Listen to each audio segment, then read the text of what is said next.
Beyond the Bell, Bloomberg's comprehensive cross-platform coverage of the U.S. market close starts right now.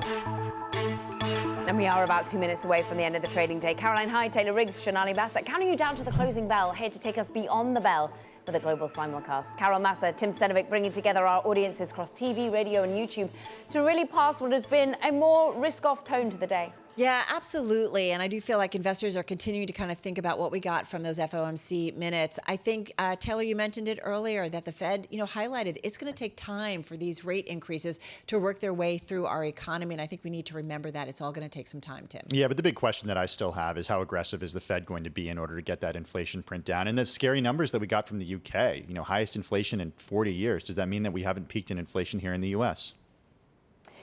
That's a good question. The break-evens, Tim, as I digest what you say and think about the comments, are showing that inflation is rolling over. That's really interesting, Sonali. We just spoke with Mira Pandit, who said that the market might be getting ahead of itself. Again, the volatile sort of oil and gas prices are showing us one story. But you really have inflation break-evens really firmly believing that there's no sort of entrenched deep inflation in this at all. There's eco data and then there's earnings data. You have some weakness here in some retailer earnings, and you have that helping the Dow Jones Industrial Average snap a 5-day winning streak here. Remember, Walmart was what held that up yesterday, and today things are looking red once again.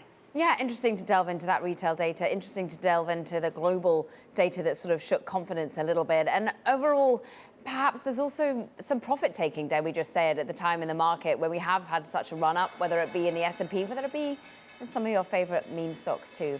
They're not giving up the gains, it has to be said. But as we count towards these closing bells, just 6 seconds to go, the bells ring, the people cheer, and the S&P 500 looks like it'll settle about 32 points on the downside. We're off about 0.75%, therefore, 4,274. The Dow, as you were saying, Sonali, it's lower by 0.5%, 171 points lower. NASDAQ, though, has been your underperformer throughout the day.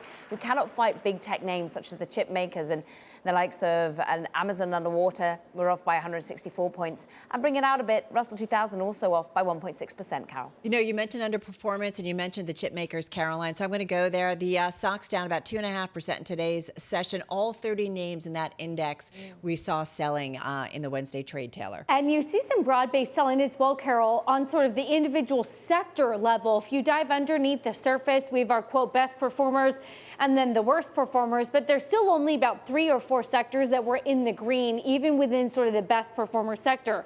Those are energy, unbelievable. Sort of the theme of the year is, again, sort of the theme of the day, up about 0.8%. Technology, hardware, food and staples sort of round out some of the top. Otherwise, it's a lot of red on the screen. I'll take you down to the bottom. Of course, you get some of the retailers. We've talked a lot about Target, TJ Maxx, et cetera. Some of the materials index, as well as media and entertainment, some of the semiconductor chip makers, as we think a lot about Cisco as well, coming up outside of the bell, and the pressure really that was on big tech today. All right, so you mentioned retail, so let me start there. TJX, this stock finishing off its highs of the day. It was up as much as almost 4.7%, finishing the day still, though, with a gain of about 2.9%. We know owner of TJ Maxx, owner of Home Goods, been there a lot.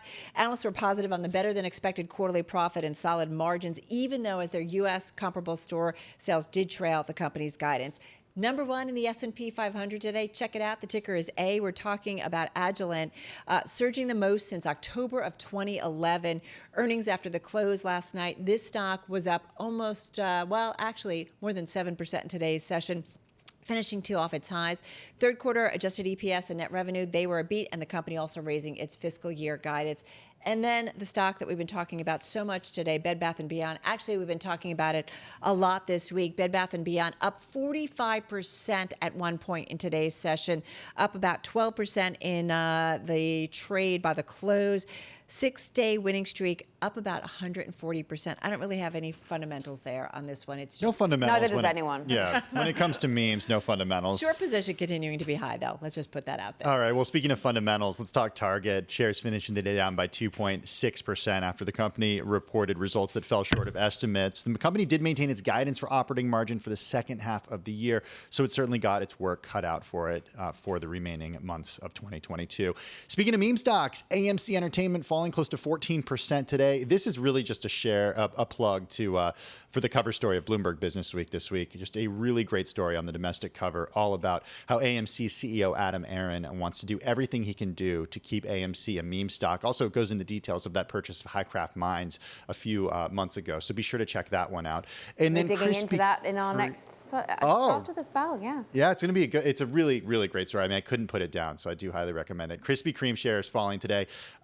Sliding, look at that, down by more than 12% after cutting its net revenue and adjusted EBITDA guidance for the full Are they still giving away free donuts if you've got a COVID That's a good shot? question. How long does that last, I wonder? I'll go do some research. I'll do some reporting tomorrow. That is why you're a journalist. Yeah. Meanwhile, let's crack the code on what's happening cross-asset as well, because actually I will do a bit of a Kriti Gupta shout out here, because she often gives a correlation of, look, when oil goes higher, we do see stocks pull back, and that's what happened today. We actually see oil ramping up a little bit, WTI crude up 1.4%. The reason was actually we got finally some buying of oil here in the US once again. Inventories, the drawdown, some 7 million, much higher than expected, and therefore some bullish signs as in large part for the last few days we've been trading lower because we worry about China demand. We worry about perhaps the supply side with Iran maybe coming more on tap. We see gas oil, heating oil push higher. We saw some metals pull back as we see once again some concerns about global growth, about Chinese growth in particular. Interesting though, aluminium was on the higher side as energy prices mean the smelters are shutting down in Europe.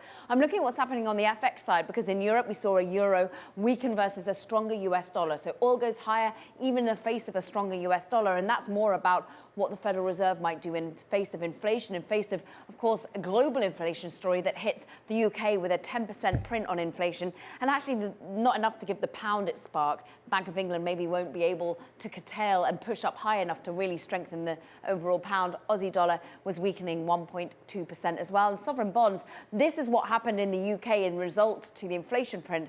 Gilts sell off 24 basis points higher. That's on the 2-year.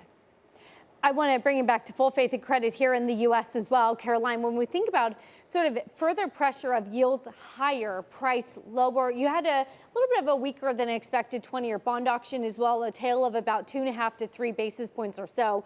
So yields continue to keep climbing here. 338 is the print on the 20-year. A lot of pressure as well continuing on the 2-year as well. 324, and we migrate that out. Pretty much yields rising all across the curve. And that really was the theme of the day as well. Sonali, I want to hand this on over to you because we are hearing about RC Ventures, and I believe you were thinking that was Ryan Cohen Ventures.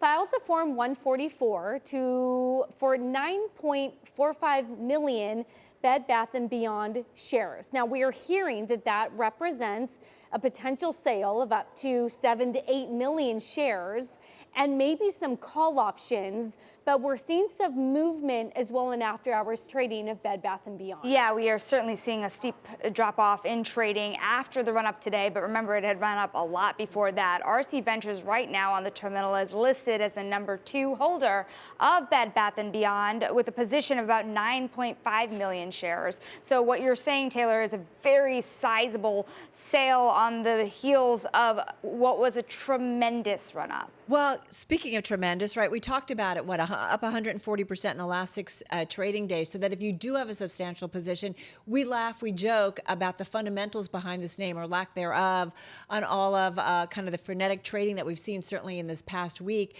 that maybe it makes some sense to see some selling. But you are seeing, certainly by big investors in Bed Bath & Beyond. The stock, though, it was down a lot more, about 10% in the aftermarket. Still down, though, about 4%, Tim, as we speak.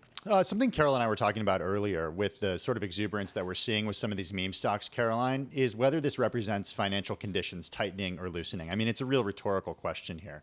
But just the fact that we're seeing a return to memes right now, I think shows that, perhaps we're seeing some exuberance that, the Fed has commented on in the past and doesn't necessarily want to see. You're right. I think, though, still, it's been sort of more defined around a few individual names. If you look at the Goldman Sachs group of most heavily shorted stocks, not all of them have managed to pop higher, and they're still underperforming the broader market. And I think some analysts were sort of showing that actually, in large part, there's still not as much activity as we saw in the heyday of 2021, but still being stock specific, we have seen the likes of Bed Bath & Beyond do incredibly well. We have seen the run up in GameStop again.